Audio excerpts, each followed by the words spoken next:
protagonistas, en su actividad política permanente, desde que yo lo conozco, está en la política, y yo en mi actividad de la comunicación, que si bien empezó un par de añitos después, en forma consecutiva, pero ahí estuvimos, ¿no? Y ha pasado mucha agua abajo de un puente de esta historia de 30 años, ¿no? Sí, sí, verdaderamente. Yo escuchaba tu editorial y bueno, no he tenido mucho tiempo durante el día de escuchar o de leer mucho. Hoy ha habido mucha recordación, como vos decías. Mientras vos hablabas, trataba de acordarme que a veces a uno las imágenes se le desdibujan, ¿no? Un poco aquella jornada, a ver cómo lo habíamos vivido, cómo lo habíamos recibido. Y bueno, hay dos cosas que, en primer lugar, las comunicaciones no eran tan rápidas, pese a que no estamos hablando de la prehistoria, pero 30 años en materia de comunicaciones ha cambiado muchísimo. Por lo tanto, el inicio de la caída de información vinculada con la elección nacional y los resultados nacionales fue bastante pasado a la medianoche, sí, cuando empezó a percibirse que podía haber un gran triunfo de Alfonsín en todo el país. Y lo otro que no existía en aquel momento como instrumento y como posibilidades de conocimiento de lo que podía llegar a ocurrir era el tema de las encuestas.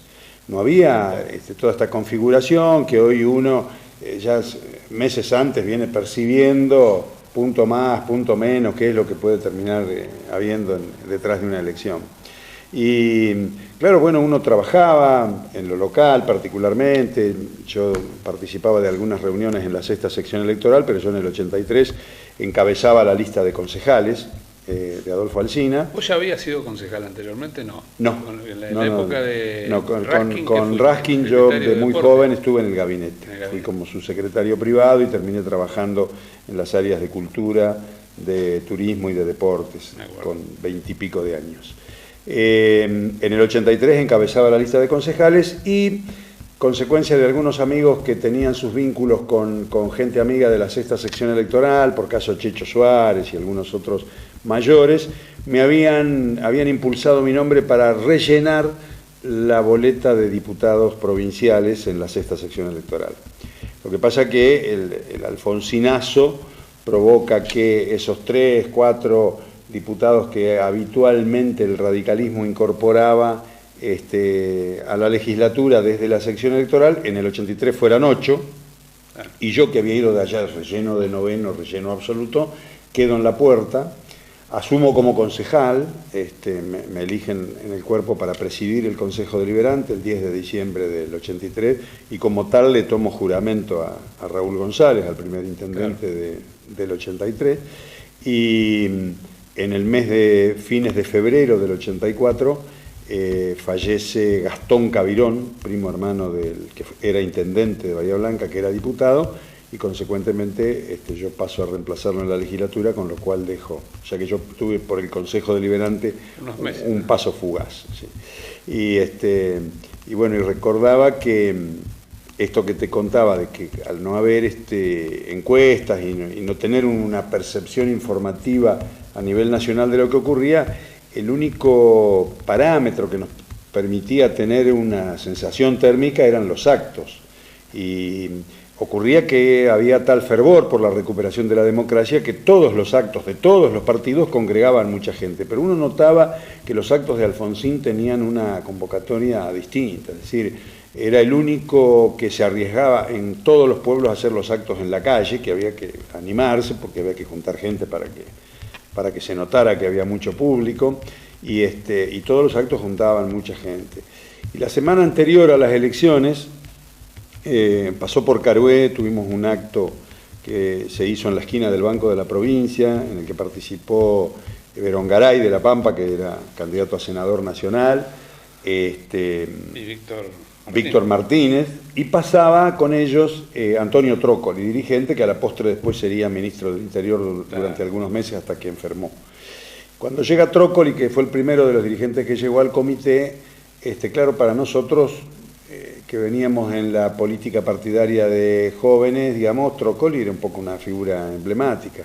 Y el hecho de que llegara y bueno, la gente rompió en aplausos cuando ingresó al comité y dice: vengo a traerles una buena noticia, estamos ganando la elección en todo el país. Bueno, nos impactó mucho porque esto, dicho en boca de un dirigente prestigioso que venía de recorrer el país junto con Alfonsín, a falta de encuestas y de otro tipo de informaciones, como que motivaba mucho, ¿no? Yo creo que ellos tampoco debían de tener la seguridad.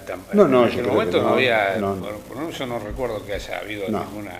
No, más allá de lo que yo te digo de la percepción esta de las grandes convocatorias, creo que el cierre de campaña en la 9 de julio, que se habla de que se congregó alrededor de 1 millón de personas, dejó la sensación clara de que Alfonsín ganaba. Poquitos días después fue el del peronismo, que también fue muy imponente. Ahí sí, que donde quema el cajón Herminio, sí, ¿no? Sí, efectivamente. O sea, fue imponente. Yo me acuerdo que el de la 9 de julio, todos los que éramos radicales en ese momento y no estábamos militando, nos parecía que se había ganado el mundo. Sí, sí. Y después viene el de Ítalo Luder, y era también una cosa... Sí, fue imponente también. Había mucho más facilidad de compromiso de la gente con la política. Bueno, tenía ganas la gente de la política. Hoy quizás está un poco harta. Pero... Hace un rato, minutos antes de venir para acá, estaba viendo un raconto por televisión y hablaban los dos voceros. El vocero de Luder, el peronismo, era Campolongo. Y Campolongo, con acierto hoy, pasado el tiempo, dice que Luder era un catedrático, un jurisconsulto, un hombre con un discurso que parecía más el candidato radical y Alfonsín parecía el candidato peronista. Es decir, Alfonsín conmovía y Luder tenía un discurso cerebral, mesurado, que estaba alejado del tipo de convocatoria a la que el peronismo estaba acostumbrado desde la impronta peronista del discurso, ¿no? Y efectivamente, mirado en el tiempo, esto era real, y yo creo que sí, Alfonsín nunca hubiera ganado por la diferencia que ganó si no hubiera habido una importante cantidad de gente con afecto peronista que lo votó en el 83, sin duda, ¿no? Y después, esos años de gobiernos del radicalismo en Adolfo Alsina, parecía al final, cuando vuelve a ganar el peronismo, que nunca más iba a volver el radicalismo a gobernar Adolfo Alsina, ¿no? Por lo menos durante muchos de los años de Alberto Good no le fue bien en ninguna elección. ¿Qué crees, a qué atribuís, más allá de tu presencia en la lista como candidato a intendente, el volver a ganar o a recuperar el control de la comuna? Bueno, creo que se sumó una serie de factores. En algún momento, creo con vos lo charlamos aquí después que yo gané el municipio.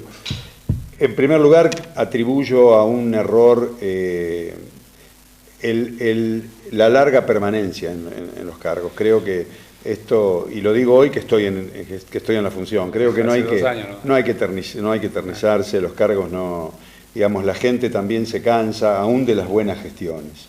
Yo creo que el que accede a un cargo público de la naturaleza que sea, tiene que saber que los tiempos, hay un tiempo para hacer, un tiempo para poner la impronta y no hay que eternizarse en los cargos. Creo, como lo evaluamos en su momento, que también contribuyó el hecho de que el exintendente y candidato en ese momento, Gut, también su enfermedad lo alejó de la campaña, lo hizo percibir en la gente como con algún grado de debilidad. Y bueno, y me parece que la continuidad de muchos años, más el hecho de que creo que se desaceleró la gestión del intendente Gut, que había sido fuerte en los primeros años, se desaceleró sobre todo en materia de obra pública y de concreciones en los últimos años de gestión, digamos, contribuyó a que la gente empezara a pensar en la posibilidad de un cambio, que bueno, de alguna forma creo nosotros que tuvimos la virtud de convencer a la gente de que podíamos ser los protagonistas de ese cambio. Bueno, y ahora a 1 año y medio de ese cambio, 1 año y medio pasado, ya casi 2 años, prácticamente sin apoyo del Estado provincial, o el mínimo apoyo del Estado provincial, con las cuentas bastante complicadas, con conflictos como el de los municipales que fueron bastante intensos, y con la imposibilidad de realizar grandes cosas como para tapar las faltas, ¿no? Como se hace habitualmente en política. ¿A qué atribuís que hayan ganado esta elección? Yo creo que la gente percibió que teníamos realmente vocación de impulsar un cambio, y de hecho creo que en muchas de las áreas alcanzamos a que se note, particularmente en aquellos lugares donde generamos nuevos espacios de gobierno, como medio ambiente, como seguridad, como relaciones institucionales. La impronta, recién hablaba en el bloque anterior, profesor de ajedrez, es una disciplina nueva que incorporamos en nuestra gestión. Tenemos un récord de disciplinas en materia de deporte y de cultura, que digamos en todas las localidades, una fuerte inversión en materia de salud, en equipamiento en todos los pueblos. Es decir, luego de que pudimos zafar un poco de este primer año de transición, que fue complicado desde lo económico, desde las deudas que tuvimos que afrontar, y además hay que reconocer desde las dificultades propias de una gestión en un partido político que llevaba 17 años fuera del gobierno, digamos, salvo mi participación y mi experiencia en el terreno de lo político, la casi totalidad o la totalidad del gabinete, compuesta en su mayoría por gente joven, no tenía experiencia en la administración pública, y esto hay que reconocer que también lleva un tiempo de aprendizaje, un tiempo de amoldarse, un tiempo de saber dónde cada uno está sentado y a dónde llega su responsabilidad. Y me parece que, bueno, la gente ha percibido eso. Yo digo que nosotros nos fue mucho mejor cuando la comunidad era de menor tamaño, o sea, hemos obtenido resultados increíblemente favorables en Massa, en San Miguel, en Gascón, por ejemplo, y hemos mejorado, con relación a mi elección, mejoramos en Las Paso en Rivera, y de Las Paso a hoy mejoramos de nuevo en Rivera. Es como que donde la comunidad es más chica y tuvimos más posibilidad de estar más cercanos en el mano a mano con la gente, mejor se interpretó de pronto nuestra voluntad de cambio y de trabajar por cosas. Yo tengo otra lectura de eso, pero por ahí no es la más acertada, pero fíjate que todos los gobiernos, los partidos del gobierno, casi todos perdieron. Bueno, esto es un escenario que, digamos, lo analizábamos, lo conversé con Néstor Álvarez, con el intendente de Guaminí, que tenemos una buena relación personal, más allá de las diferencias políticas. Y bueno, él nos decía que nosotros habíamos logrado un resultado excelente en función que en el 2011 cambiaron de mano 8 municipios en la sexta sección electoral. Y en el primer test electoral, que fue el domingo pasado, el único gobierno que cambió y que ganó las elecciones del medio fuimos nosotros. Sí. Los otros 7 han perdido. En la primaria había ganado, al igual que nosotros, un recambio que se había producido en Tres Lomas, pero perdió el domingo. Así que bueno, quedamos como el único... El único municipio de los nuevos. De los nuevos fuimos el único que logró ganar. Así que bueno, esto nos alienta... Y no es menor decir que ganaste con un adversario enfrente como Alberto Wood, sin duda. Un tipo con experiencia en la política, y con una estructura de política armada de muchos años. Sin duda. No, yo he dicho siempre que aquel que ha ganado todas las veces que ha ganado reiteradamente elecciones a lo largo de los años, es una persona que hay que respetar desde el punto de vista político, porque es indudable que supo establecer con la sociedad una relación y un vínculo que, bueno, se ha demostrado que todavía se mantiene fuerte, ¿no? ¿Y cómo ves los 2 años que quedan de gestión, digamos? ¿Cómo ves estos 2 años de la supuesta transición del kirchnerismo, ¿no? Digamos, Mira, nosotros, vos dijiste recién, sin un gran apoyo del gobierno provincial y nacional, yo creo que la provincia, con la que hemos tenido una buena relación personal con los funcionarios, no ha tenido grandes posibilidades de ayudarnos. Yo diría que recién ahora que alineó un poco su cuestión política con el gobierno nacional, a lo mejor va a tener un desahogo desde lo económico, pero me consta que la provincia ha tenido dificultades económicas muy serias, y de hecho se tuvo que comer paros y huelgas y movilizaciones muy importantes por no poder pagar los aguinaldos y demás. De modo que cuando retaseó recursos, retaseó bastante parejo. Si alguna vez le he recriminado algo a los ministros, o no lo he hecho con el gobernador, que no tengo tanta confianza como para hacerlo, pero sí con los ministros, es que lo que yo noto es que de pronto ellos hacen algún grado de amiguismo con los gobiernos de su propio signo, en materia de visitas fundamentalmente.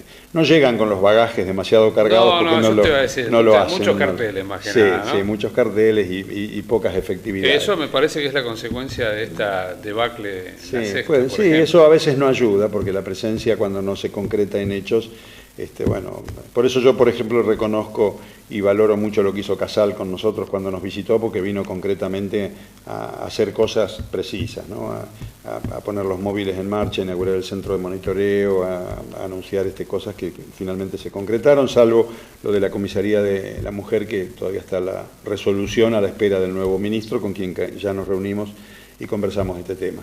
Y con respecto al Gobierno Nacional, yo no podría hablar genéricamente del Gobierno Nacional. Yo debería decir que hay áreas del Gobierno Nacional con las cuales hemos tenido una relación un poco más cercana, más allá de todas estas dificultades que tenemos este último tiempo para renovar las cooperativas. Con el Ministerio de Desarrollo Social hemos tenido contacto, hemos puesto en marcha programas. Con el Ministerio de Agricultura, Ganadería y Pesca hemos logrado ayudas económicas y manejo de algunos desembolsos que nos han permitido, a través de la Secretaría de Producción, programas rotatorios, ayudar a los productores, etcétera. Y no hemos tenido, salvo el episodio concreto de la posibilidad de terminar las viviendas, que lo logramos con mucha insistencia a través de la Subsecretaría de Desarrollo Urbano y Vivienda de la Nación. Con el Ministerio del Ingeniero De Vido, no hemos tenido posibilidades ni siquiera de reunirnos, pese a los reiterados pedidos de audiencia que hemos formulado. Esto ha sido genérico para casi todos los municipios de la oposición, ¿no? Pero, bueno, creo que se abre también para el Gobierno Nacional, después de los resultados del domingo, una instancia en la que habrá algún grado de reflexión. Se habla de cambios de funcionarios en algunos ministerios. Y se me ocurre que Scioli, si tiene un proyecto personal en materia presidencial, va a tener que atender a los municipios. Sin duda. Va a tener que atender estos resultados. Además, si nosotros, con las dificultades del arranque que tuvimos y habiendo equilibrado nuestras propias finanzas, hemos podido poner en marcha una cantidad interesante de cosas, yo creo que con un poco de ayuda que recibamos estamos en condiciones de tener, estoy convencido, 2 años próximos de gestión que van a ser mucho más dinámicos y mucho más favorables a la vida y a los intereses y al bienestar de la gente que estos 2 que estamos terminando. En la visión de los 2 terminados, ¿estás ya observando los próximos 4, digamos? ¿Tenés idea de dar un pelea por un mandato más, por ejemplo? No hoy. ¿Te pasa por la cabeza? No hoy, diría que no, porque, bueno, es altamente agotador, es digamos, de un compromiso diario muy fuerte. Yo considero esta gestión nuestra casi como una gestión de transición, de un cambio provocado, como bien marcabas vos, después de muchos años de continuidad de una forma de hacer política. Bueno, lo nuestro es un poco adaptar a la gente a que hay otra forma, y otro método, y otro sistema, trabajar en forma distinta, no digo ni mejor ni peor, sino distinta. Y bueno, esto es una transición, nos cuesta trabajo, porque bueno, también hay gente en la propia estructura municipal que lleva muchos años acostumbrada a otra forma de gestionar y que bueno, recién ahora está tomándole la mano a nuestra forma de trabajar con ellos. Creo que falta que para mí es una eternidad, 2 años por delante. Estoy pensando en que mañana a las 6 de la mañana tengo que salir para Buenos Aires, volver. Mirá que el Sillón tiene un síndrome. Sí, bueno, espero que no me ataque demasiado pronto. Hay 2 temas, David, que no quiero que nos vayamos esta noche sin que me expliques o le expliques a la gente. Uno, por supuesto, es el de las cooperativas, que esta mañana lo explicaste muy bien en el programa, pero por ahí hay otro público a la noche en televisión que no sabe qué es lo que está pasando. Y el otro tema, no sé si vos traes algún tema particular que quieras hacerle conocer a la gente, pero el otro tema que me gustaría que expliques es qué pasa con el tema del hidrotermal. ¿Qué pasa y qué va a pasar? Con las cooperativas, nosotros a poco de iniciada la gestión logramos renovar los contratos con las cooperativas sociales por 1 año. Ese año concluyó el 30 de mayo pasado. Hasta ahí el Ministerio de Desarrollo Social de la Nación nos pagaba las obras que ejecutábamos, que estaban comprometidas a realizar, y los sueldos que los cooperativistas perciben, más los gastos que se originan por los monotributos, la asistencia de atención médica, etc. En el mes de mayo, cuando se venció el contrato de las cooperativas, teníamos nosotros como consecuencia de que muchas de las personas que deberían haber estado afectadas a obras están en realidad trabajando en la administración pública municipal, en los comedores, en los hogares de ancianos, en el hospital, etcétera, etcétera. no teníamos terminadas las obras que estaban comprometidas, de modo que seguimos trabajando con el compromiso del Ministerio de que venía la renovación y que inmediatamente después renovábamos, de renovado nos iban a hacer los desembolsos que nos estaban adeudando de las dos últimas rendiciones del programa anterior.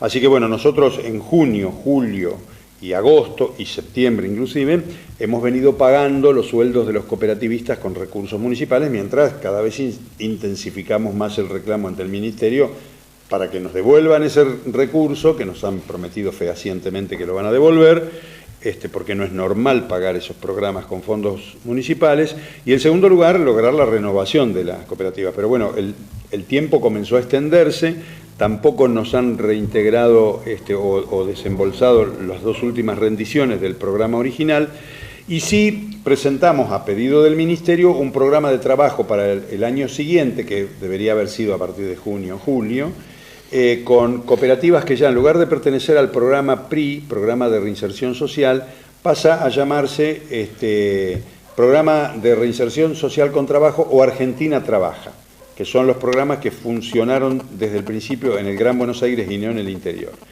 Este programa de Argentina Trabaja o de Reinserción Social con Trabajo tiene dos ventajas fundamentales. La primera de ellas es que los cooperativistas pasan a cobrar, aparte de los 1.345 pesos que perciben hoy, 500 pesos en carácter de productividad y una suma cercana a los 300 o 300 y pico de pesos por presentismo, lo cual los lleva a 2.300, 2.200, 2.300 pesos.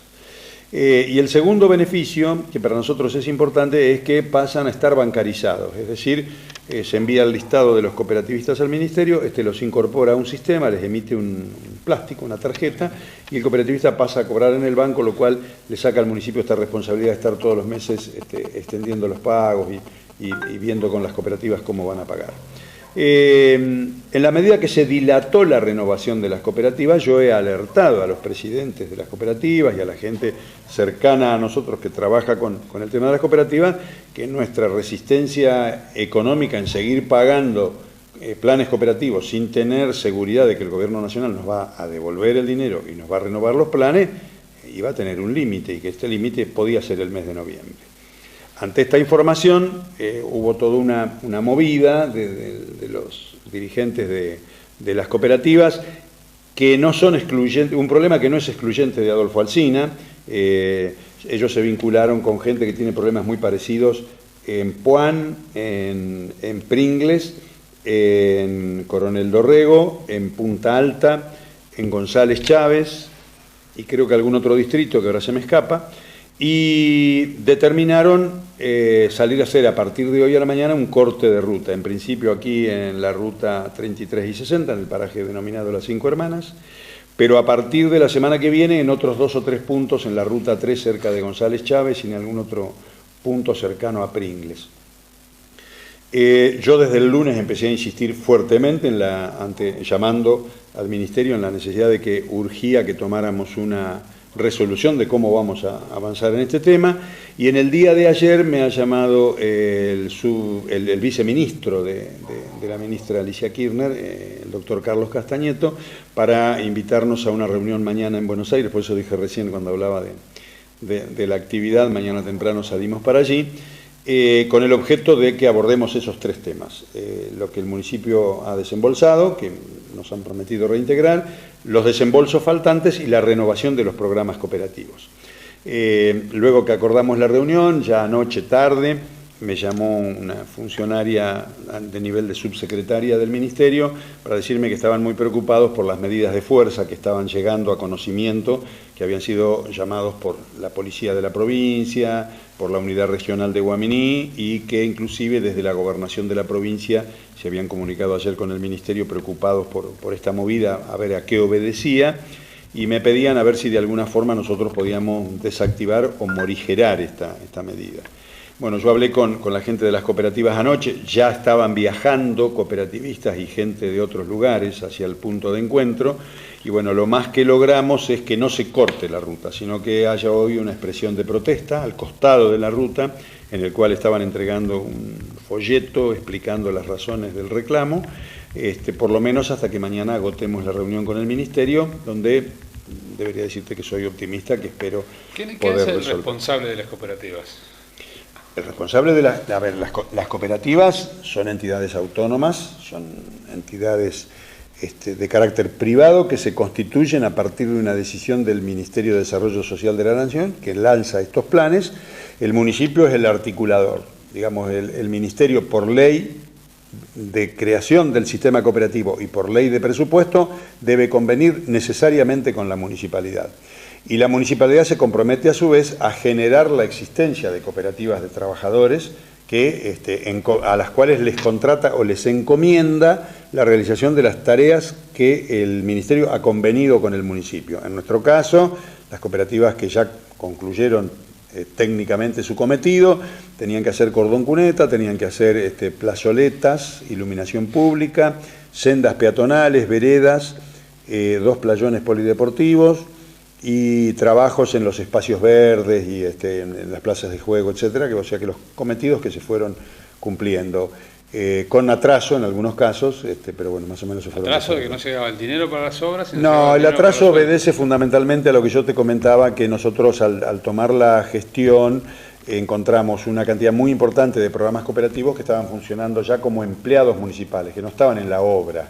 Entonces, de 190 programas cooperativos que tenemos, en la calle hoy hay 60 trabajando. El resto son serenos, están en los comedores. Fueron puestos en esos puestos por el anterior gobierno. Ya estaban en esa función por el anterior gobierno y en realidad es muy difícil desplazarlos porque no es que estén de gusto, están trabajando efectivamente, y si lo sacáramos de ahí deberíamos reemplazarlo designando un empleado con cargo al presupuesto municipal, cosa que hoy no estaríamos en condiciones de hacer. ¿Quién es o qué tiene que ver el señor Molina, por ejemplo? Molina hoy tiene poco y nada que ver con el tema de las cooperativas. Él fue un referente del movimiento Evita, que en el momento del inicio de nuestra gestión, cuando no lográbamos encontrar los caminos para la renovación de los programas cooperativos, a través de dirigentes del movimiento Evita, que conduce a nivel nacional Emilio Pérsico, nos posibilitaron la conexión con el Ministerio para que pudiéramos renovar esos convenios. El movimiento lo designó su referente en este lugar, que es, digamos, tiene su residencia circunstancialmente acá, pero en realidad es el referente de las cooperativas que han adscripto a ese movimiento social que pertenece al justicialismo, pero que a su vez es el referente para varios de los distritos de la región, no excluyentemente Adolfo Alsina. Hoy, desde el punto de vista técnico y administrativo, las cooperativas están bajo la jurisdicción del área de economía social que maneja Germán Rau en la Secretaría de Producción. Molina ha quedado como un referente del movimiento, no percibe ningún beneficio de parte del municipio, digamos, y articula con el movimiento social, que, bueno, es una cuestión interna. Hasta donde yo conozco, en el Ministerio de Desarrollo Social de la Nación conviven y comparten espacios en lo político el movimiento Colina, el movimiento de la Cámpora y el movimiento Evita, que digamos que son los que funcionan dentro del Ministerio como articuladores para las movilizaciones y para la generación de todos estos espacios de carácter social. Un cooperativista me preguntó esta mañana, me dijo, ¿por qué no avisaron antes que iban a dejar de pagar a las cooperativas antes de las elecciones? Porque no vamos a dejar de pagar a las cooperativas. En realidad, la semana que viene nosotros vamos a pagar todo el mes de octubre porque lo trabajaron. Y de hecho no está tomada la decisión de que el día 1 de noviembre dejen de trabajar, sino que lo que nosotros hemos alertado a las autoridades de las cooperativas es que no puede ser infinito el tiempo en el cual la municipalidad siga haciéndose cargo de estos programas.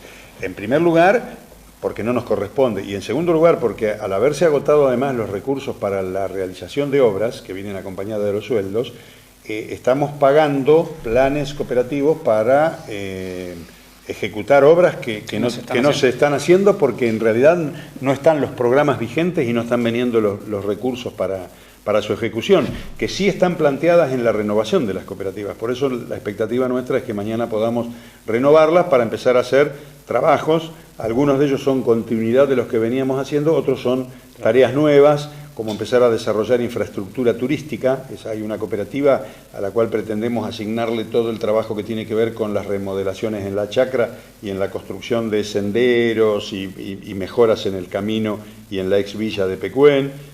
bueno, y tareas de esa naturaleza, pero tiene que venir el recurso acompañado de la renovación del contrato. Bueno, por último, ¿qué va a pasar con el tema del hidrotermal? ¿Qué es lo que pasa que hay tanta polémica en torno al tema? A ver,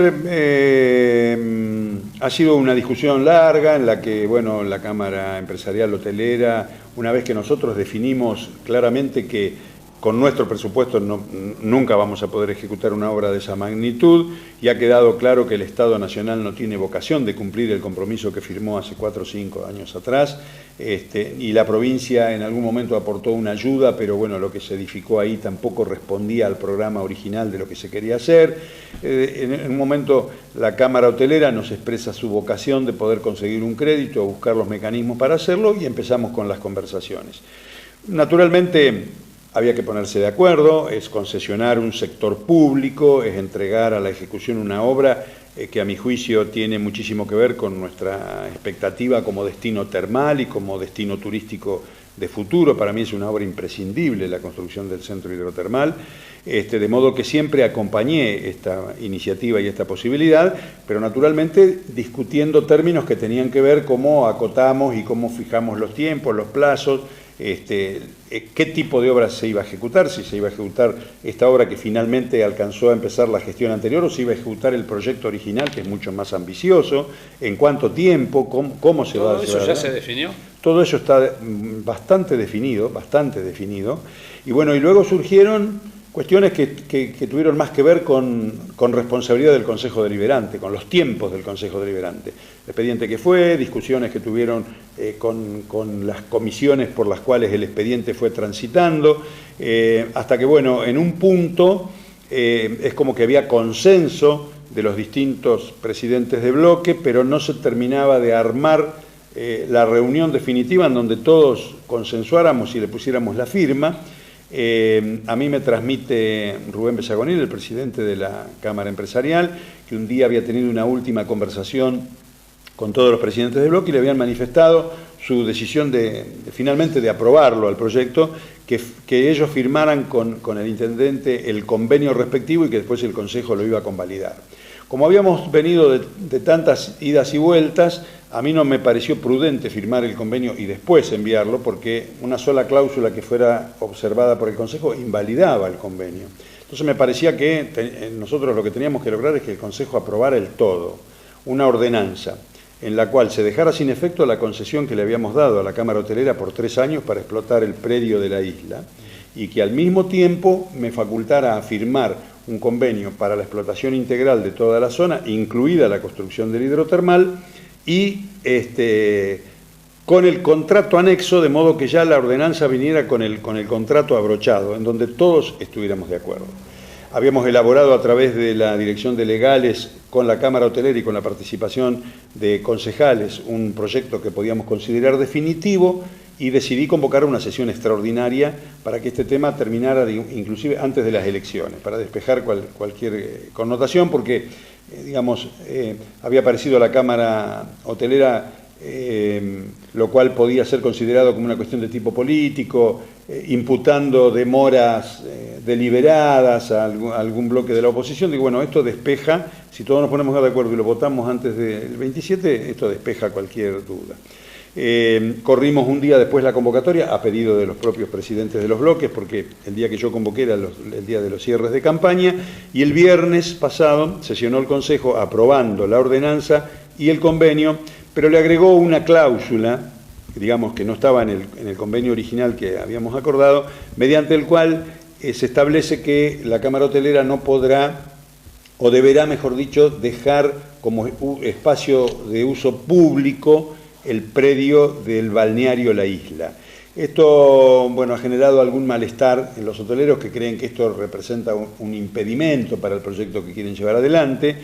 Yo no comparto esa visión. Nos vamos a reunir el viernes con la Cámara Hotelera con la idea de poder cerrar esta idea. Yo creo que lo vamos a lograr. A mí me parece que lo que el Consejo pretende, y yo en ese aspecto comparto el criterio, es que, por ejemplo, la zona en donde se hallan las parrillas de la isla, o el propio restaurante, o alguna zona de sombrillas acotada a lo que ha sido históricamente el espacio público, no debería ser inconveniente que siga siendo público, porque aquel que va a ir a cenar o a almorzar al restaurante no tiene por qué ingresar en un lugar privado, ya de por sí va a consumir al restaurante, o el que va a una parrilla que está ubicada ahí, como va a estar en el área de concesión de la Cámara Hotelera, la Cámara está en su derecho de cobrarle el canon por el uso de la parrilla, etcétera. Pero tiene que seguir siendo un espacio público. Y todo lo que construya de aquí en adelante la Cámara Hotelera, las piletas nuevas, la remodelación de la existente y naturalmente el hidrotermal, es un espacio cerrado al cual para acceder a los servicios está previsto que cobren el canon que se establezca, que inclusive la ordenanza tiene previsto que, por ejemplo, todos los habitantes de Adolfo Alsina paguen en todos los servicios el 50% del costo que pague la gente que viene de afuera, en fin, está previsto. Pregunto, dos preguntas. El mantenimiento del predio de la isla, a partir de ahora, la limpieza, el corte de césped, la ornamentación... Son del concesionario. Son del concesionario. Sí. ¿Están siendo en este momento con el convenio viejo? Están siéndolo con el convenio viejo. ¿Y no se observó con el estado lamentable en el que está el balneario? ¿No se lo observó? Bueno, estamos estamos empezando a trabajar, por lo menos en la parte pública, preparándonos para lo que va a ser la próxima temporada. Y naturalmente, yo creo que esta discusión que lleva varios meses de alguna forma ha paralizado el trabajo, porque inclusive hasta quedan algunos detalles en el propio comedor de la isla que creo que hay que reconocer que la Cámara Hotelera invirtió en el primer año en ese espacio más de lo que había comprometido invertir en los 3 años que tenía de concesión, que era la reparación de la zona del comedor. Y bueno, ha hecho una inversión muy importante. Pero hasta esa propia inversión ha quedado detenida porque faltan detalles y los techos superiores y algunas cosas, detenido como a la expectativa o a la espera de ver cómo se termina de zanjar eso. Por eso que me parece que esto requiere con urgencia resolverlo para que se resuelva el problema de fondo, que es el hidrotermal, pero que además, digamos, el concesionario se haga cargo de todo. La otra pregunta está referida a... Se va a hacer el proyecto X. ¿De cuántos millones de pesos hablamos? ¿De qué inversión? ¿De qué tipo de obra? ¿Quién la diseñó? Tengo entendido que el día viernes, cuando nos reunamos, va a estar aquí la gente del estudio de arquitectura que había elaborado el proyecto original, al cual inclusive el municipio todavía desde aquella época creo tiene con ellos alguna deuda pendiente y por eso no terminan de entregarle la documentación a los hoteleros. Ahí va a haber, porque el convenio marca tiempos. La Cámara tiene, a partir de la firma, un tiempo corto y determinado para presentar el proyecto definitivo. A partir de ahí, otro proyecto corto y concreto para, digamos, la licitación o establecer la financiación o cómo lo va a financiar y el inicio de obra. Y luego se van marcando pautas de desarrollo de la obra. El incumplimiento de cualquiera de estos tiempos hace caducar automáticamente la concesión.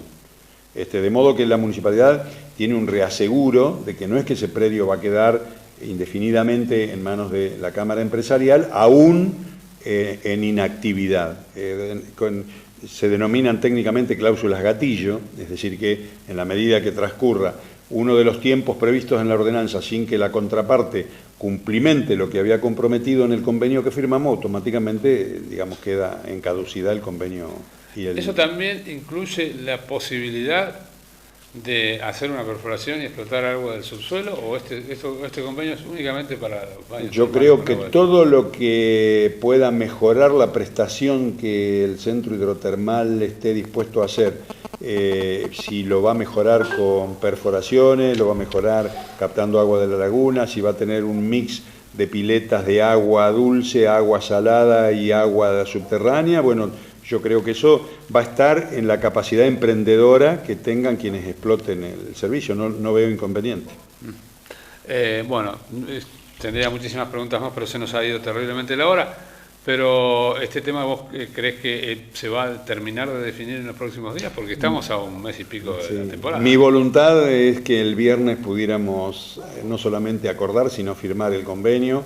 Hoy he tenido un día muy movido de actividades y hemos estado organizando la documentación a presentar mañana en Buenos Aires. No he tenido mucho tiempo de conversar con la gente de la Cámara, espero hacerlo con tranquilidad el viernes, aunque el viernes somos sede en Carué de de la reunión de los 12 distritos del sudoeste bonaerense, así que voy a estar compartiendo con intendentes, comisiones de la región y demás la jornada, que para nosotros es importante ser sede de este evento. Hoy también suscribimos con Clarisa el convenio para iniciar en el transcurso de la semana próxima la pavimentación de las calles que estamos imprimando y haciendo suelo cemento por estos días. Así que hemos tenido una jornada bastante movida, pero yo confío que el viernes vamos a poder clarificar y destrabar esto, y mi expectativa sería que pudiéramos suscribir el convenio y poner en marcha los mecanismos que el convenio establece.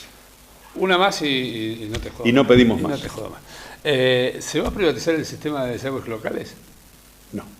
Es una idea loca. Me preguntan recién acá, pero nunca había escuchado nada.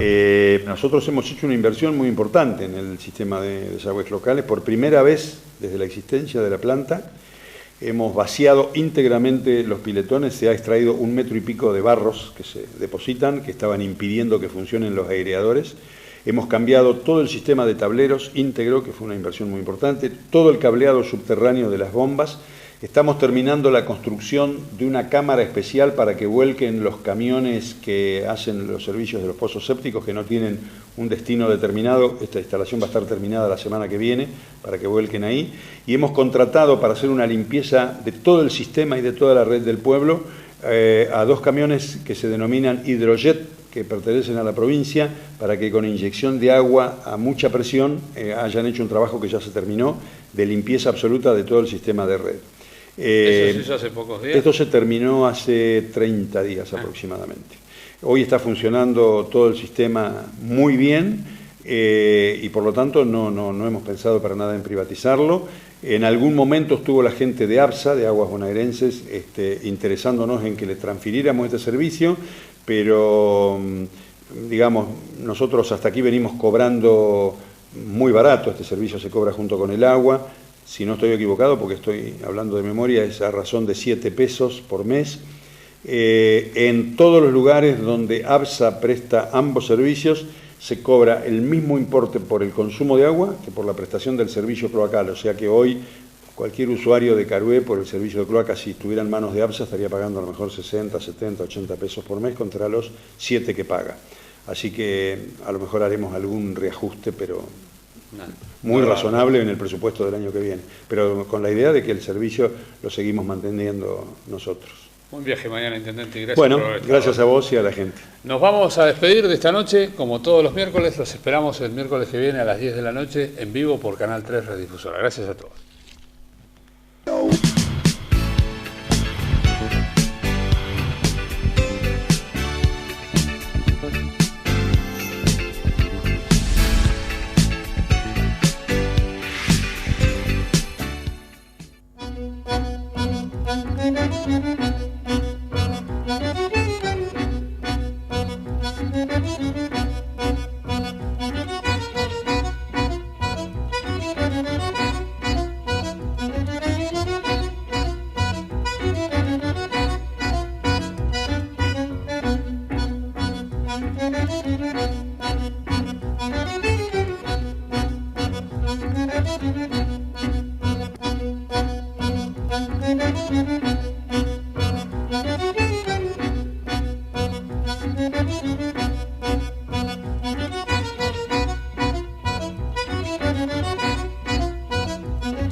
Thank you.